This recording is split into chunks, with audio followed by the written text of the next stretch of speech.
An individual who came to the consulate. He was approached by members of the Saudi security team. They told us that he left the consulate. They came back to Saudi Arabia, filed their report to that effect. The custodian of the two holy mosques, King Salman bin Abdulaziz, dispatched a team to investigate in Turkey with the Turkish authorities. The reports we were getting from Turkey did not comport with the reports that the team had provided to us after they returned to Saudi Arabia. The king then directed the public prosecutor to launch an investigation, which he did about 9 days ago. He discovered that there were discrepancies. We discovered that he was killed in the consulate. We don't know in terms of details how. We don't know where the body is. The public prosecutor then put out orders to detain 18 individuals for questioning and possibly facing trial. And the king also dismissed a number of senior officials in this area. This, Bret, is the first step of a long journey. We are determined to uncover every stone. We are determined to find out all the facts, and we are determined to punish those who are responsible for this murder. And we are determined to ensure that the institution that we have that deals with intelligence has checks and balances in it, and to ensure that something like this can never happen again. You said you don't know where the body is. Someone obviously knows. Was it chopped up? Was it dismembered? Do you know that? We're working on this. We're working on this with our Turkish colleagues. The public prosecutor is continuing his line of questioning, and we are intent on determining what happened, and we're intent on uncovering all of the facts that exist in this case. We want to make sure that we know what happened, and we want to make sure that those responsible be held to account. Why did it take 18 days for the Saudi story to kind of gel? You know, at first it was that he walked out of the consulate, and then it was silence for a while, and then this detailed explanation minus, you know, where the body is and who ordered it. We had reports that indicated that he left the consulate, and then, as I mentioned, our investigating team in Turkey discovered that there are elements that contradict what was in the report. When we ascertained ourselves of this fact, then the public prosecutor launched his investigation, and he determined that the reports that was originally filed were wrong, and that there was something that happened that was criminal. And as a consequence, we took the steps we took. But keep in mind, when you have a situation like this, you want the information that you put out to be as accurate as you possibly can. You don't want to put out speculation or hearsay or gossip, and these things take time. You may want to look back at the issue of Abu Ghraib and the timeline between when the incidents were discovered and when the U.S. government came out with an initial report of what happened. These things take time, and you want to be careful. You're an authoritarian government. You're saying that the Crown Prince, Mohammed bin Salman, did not know about this at all, even though there are members of this 15-person team that are closely aligned with him? Well, Bret, first of all, we're not an authoritarian government. We're a monarchy. We have our checks and balances. We have our systems. The individuals who did this outside the scope of their authority. There obviously was a tremendous mistake made, and what compounded the mistake was the attempt to try to cover up. That is unacceptable in any government. These things unfortunately happen. We want to make sure that those who are responsible are punished, and we want to make sure that we have procedures in place that prevent it from happening again. Our history as Saudi Arabia for the past 80 plus years since the founding of the modern Saudi state, we have never engaged in such behavior, and we will never engage in such behavior. This is an aberration, this is a mistake, this is a criminal act, and those responsible for it will be punished. So the original question, did the Crown Prince know anything about it, if there were people closely tied to him involved in this operation? There weren't people closely tied to him who were involved in this operation. There were pictures of some security officers who may have been part of his security detail from time to time, but this is normal. Security people who deal in security details rotate among different officials, both domestic and foreign. So having somebody in a picture does not imply that they're close at all. The Crown Prince has denied this. The Crown Prince is not aware of this. Even the senior leadership of our intelligence service was not aware of this. This was an operation that was a rogue operation. This was an operation where individuals ended up exceeding the authorities and responsibilities they had. They made a mistake when they killed Jamal Khashoggi in the consulate, and they tried to cover up for it. Yeah. What do you say? Do you believe that the Turks have audio of what happened in that consulate?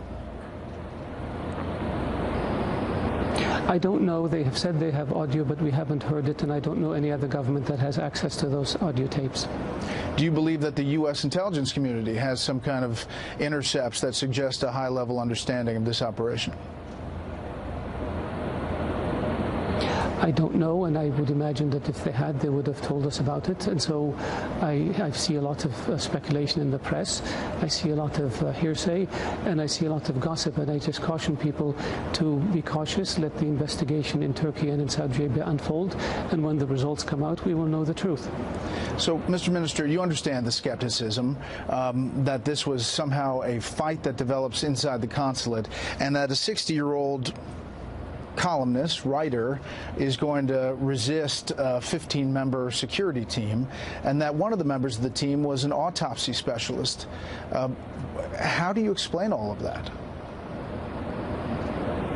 Well, Bret, I don't believe all 15 members were in the consulate when this happened. We are looking at every individual member of the team. We are trying to find out how they were assembled, how they were dispatched, and we're trying to ascertain the facts as to what happened in the consulate and what happened subsequent to that. We have said when we put out the initial results that these are initial results. They're not conclusive. The investigation is still in its early phases, and we're determined to pursue this to the end in order to uncover the truth and make sure that everybody knows what happened, and we have the full picture, and we know who's responsible, and we hold them accountable. I'm sure you've heard lawmakers speaking out. Here's what Senator Rand Paul said today on Fox News Sunday. I feel certain that the Crown Prince was involved and that he directed this, and that's why I think we cannot continue to have relations with him.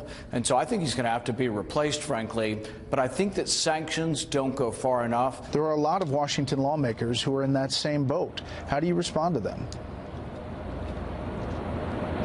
I find it very surprising that somebody 6,000 miles away can be certain about an event that happened 6,000 miles away with no access to information or intelligence. So this is a judgment call on the part of Senator Paul. This is not based in fact. It's just based on emotions and based on speculation.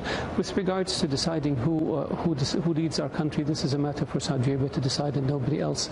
And I would respectfully urge members of Congress to wait until they have the facts and then judge the results of the facts and take positions then, but not jump to conclusions before something is concluded. There is the presumption of innocence until proven guilty. In this case, people have turned it upside down, unfortunately. Are you worried, fearful about something in this investigation showing you something that is different than the original story that you've put out now? We put out the version that we had based on the facts we had at the time. We will continue to put out information as it becomes available and as it is certified. We have been very clear that we will leave no stone unturned and that we will hold those accountable for these actions irrespective of where they are. And definitively, King Salman is standing behind the Crown Prince on all of this. The custodian of the two holy mosques, King Salman, is determined to see this investigation through, determined to ascertain the facts, determined to hold those responsible accountable, and determined to put in place policies and procedures and measures in the security services to prevent something like this from ever happening again. What will happen to the people who have been arrested surrounding this? This is up to the courts to decide. The public prosecutor will bring charges as the investigation unfolds. They will be referred to the courts, and the courts will sentence them. Do you have a message to the Khashoggi family today? Yes, this is a terrible mistake. This is a terrible tragedy. Our condolences go out to them. We feel their pain, and I wish this didn't happen, and I wish that this could have been avoided. Unfortunately, a huge and grave mistake was made, and I assure them that those responsible will be held accountable for this. Last thing, Mr. Minister, you spent a lot of time as the ambassador to the U.S., now as foreign minister. How concerned are you about the future of the U.S.-Saudi relationship after all this? The U.S.-Saudi relationship is a historic and strategic one. We have great interests that we share together. We have a great trade relationship. We have security issues that are critically important to both of us. We work very closely on combating terrorism and extremism, on containing Iran's aggressive policies in the region, on trying to bring peace to the Red Sea and the Horn of Africa, on trying to bring peace to Afghanistan, Pakistan. The relationship is a hugely important strategic relationship for both countries. I believe that when the investigation is over and the facts are revealed and people know who was responsible and see those individuals being punished and see procedures put in place to prevent this from happening, that the relationship will weather this. Saudi Arabia's Foreign Minister, Adel al-Jubeir. Mr. Minister, thank you for the time. Thank you. The Saudi foreign minister calling the murder of Jamal Khashoggi a tremendous mistake, a huge and grave mistake, and acknowledging there was a cover-up. Bret Baeir joins us now here in Washington. Bret, he says he didn't really give an inch on the Saudis' latest narrative. He says we don't know how Khashoggi was killed, where the body is. You pressed him. Was the body dismembered? We're working on this. What struck you most about the foreign minister's stance? Well, I think what struck me most was the repeated questions about whether the Crown Prince, Mohammed bin Salman, knew about it from the beginning. Eventually, he got to he didn't know about it, and he didn't have any details about it. But I think that is really where the Trump administration is coming down, is if the Crown Prince knew and ordered this, then it's going to be hugely problematic for them. The details, obviously, he wouldn't go into, saying the investigation is continuing. But now we're here, and the Turkish president is going to come forward with the Turkish results on Tuesday. So I think this is going to move pretty quickly. The Saudi explanation, obviously, is a little vague at this point. Since you mentioned MBS, the Crown Prince, drawing so much criticism because of what's been reported as ties between this squad that went to Istanbul and the Crown Prince himself, President Trump telling the Washington Post yesterday, nobody told me he's responsible, MBS. Nobody told me he's not responsible. I'd love if he wasn't responsible. And then addressing a White House official and his son-in-law, Jared Kushner. They're two young guys. Jared doesn't know him well or anything. They're just two young people. Perhaps a little distancing going on from the White House perspective? Maybe, and that's the fascinating point, because that obviously is the linchpin to the relationship between U.S. and Saudi Arabia, and the different relationship now. You know, the question about is King Salman standing behind the Crown Prince in all of this really didn't get a definitive answer from the foreign minister. Again, saying that the investigation is going to continue and the cards will fall where they may. I think we are going to see a few more shoes drop in coming days on all of this. As an interviewer, you always, of course, want to be fair, but you're asking him about a timeline, like 9 days until they discovered, hey, Khashoggi didn't walk out of that consulate as the Saudis had originally claimed. The fistfight explanation, you pressed him on that. 15 people, he said maybe there weren't 15, but however many there were, a 60-year-old writer. It's a situation where he's trying to defend a story that, frankly, on its face seems ludicrous. And I think you had to kind of decide how you were going to approach that. Sure, I just went point by point on the skepticism. He was going to answer how he was going to answer. Right. And I think that's, you know, in itself newsworthy. I think when pushed about the authoritarian government and not knowing, you know, the fact that he came back, we're not authoritarian, we're monarchy, and that it takes some time. Look at Abu Ghraib, how the U.S. didn't have an explanation for what happened in Abu Ghraib. I covered the Pentagon during that time. He's right. It did take a long time for the story to develop, for official to respond to that story about the prison in Iraq. But to bring up that suggests that that's the pushback, that's the defense. We are a sovereign nation. We are going to deal with this. You can choose to believe it or not, but this is how we're going. Interesting that Adel al-Jubeir used the phrase innocent till proven guilty. He said that's been flipped around. It's a phrase of American jurisprudence. I think most of us who don't have to pretend that Saudi Arabia is not an authoritarian nation don't think of innocent till proven guilty as one of the tenets of the way that kingdom is run. Yeah, and obviously he was playing off of perhaps the AP interview the president gave, where he said, you know, we just went through this with Kavanaugh. This is President Trump's words on innocent until proven guilty being flipped around. The Saudis know that they have a strategic relationship with this administration. They want to preserve it. But there's a lot of pushback on Capitol Hill, and I'm not sure this interview takes away any of that.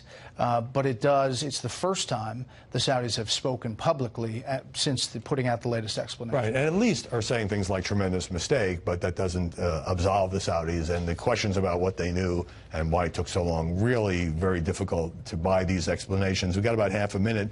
This is a smart foreign minister. He knew you were going to press him. Why do you think he decided to do this interview today? They're going to have to get out, and he's their best spokesman to the U.S. He's been here. He knows the operations. I asked him a few more questions that I'll air on Special Report tomorrow night, but we're happy he came on. We're glad that you got the interview. We look forward to the rest of the interview, and thanks for being here, Bret Baeir. Thanks, Alex. Good to see you.